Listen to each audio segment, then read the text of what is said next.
একটা national award পাওয়া বা একটা নগর কীর্তন দিয়ে কি কোনো অভিনেতা এস্টাবলিশড হয়ে যায়? অ্যাওয়ার্ডটা কিন্তু বাংলায় না খুব ইয়ে হয়ে গেছিল লাস্ট মনে হয় সৌমিত্র চট্টোপাধ্যায় পদক্ষেপ, ওইটা তো অ্যাপোলজেটিক একটা ন্যাশনাল অ্যাওয়ার্ড, ওর মানেই হয় না, মানে মানে সৌমিত্র চট্টোপাধ্যায় সান্ত্বনা পুরস্কারের পুরস্কার দেওয়া।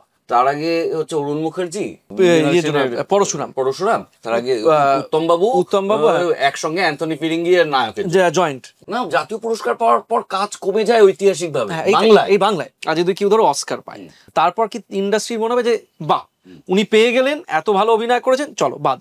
আমি নিশ্চয়ই জানি আমি যে বয়সটার মধ্যে দিয়ে আছি সেই বয়সের চরিত্র সবসময় দেখা যায় না, এবং আমি সেখানে খুবই কৃতজ্ঞ যে আমি 16-17 বছর বয়স থেকে 27 বছর বয়স অবধি কোনো বছর টেকনিক্যালি বসে থাকিনি। এমনি ছোট ইন্ডাস্ট্রি, তার মধ্যে তুমি এই পারসেপশনের ভিকটিম যে আমি ছেলেটাকে শর্ট বোঝাতে পারবো না। শোন ভাই, ও যথেষ্ট প্রিভিলেজড, স্ট্রাগল করতে হয়নি। শোনা বাবা তো টাকা দিয়ে ন্যাশনাল অ্যাওয়ার্ড দিয়েছে, জানিস এটা কত লোক বলেছে?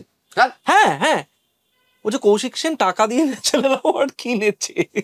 এবার এই পারসেপশনটার সাথে আমি কমব্যাট করতে পারবো না। এবার ওয়েস্টেজ অফ এনার্জি। এবার এইটা হচ্ছে, তুমি যদি বলো মা বাবার ভূত কামিং ব্যাক টু, এই ভূতটা থাকবে, এটা আমার কিছু করার নেই।